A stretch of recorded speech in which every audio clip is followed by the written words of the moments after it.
эти гранаты oldu. Только sen tekrar o tarafa. Takatlıca at öyleysen. Да, так отложай и прямо к этому. Бах, супер. И devam et повторяй. Maşallah maşallah Girik. Senin adın kaysı noktadan atmak gerek Girikhan? Endi mektepte hepsi şaşarlar. Bak, sen pek yakın olsan o kırmayın. Bir uzağa kadar kırmayın. Asa O именно облеyorsan. endi demezler sen baban basketbolist hiç sen bilmeysin basketbol oynama. Ayağım.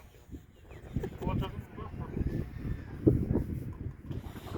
Duvara. Bak böyle. Bak Allah. Ya buradan yanda o.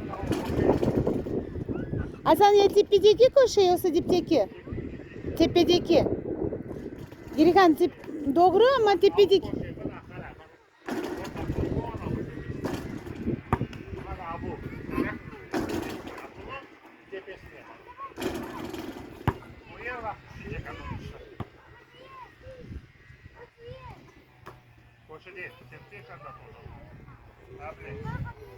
Çünkü bak, sen toplayayım gelsin o taraftan.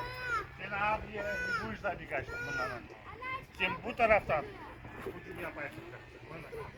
Ya buradan atay. Hasan öyle sen bu ortadan olma bak kenardan gerek yaklaş. Ortadan, şunu bu taraftan тренировка yapalım. Aa anladım. Ortadan o тренировка yapacak. Son bu. Ben просто айтayım pek закольцо gitmesinler.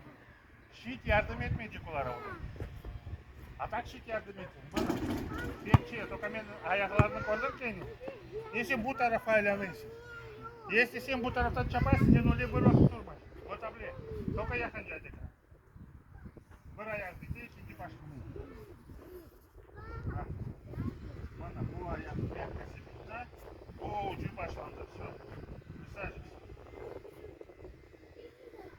Tekrar bekle. Sen abla yavaştan yaparsın. Çekilirsin монохромно. Монохромно, vur abla. Bak, раз.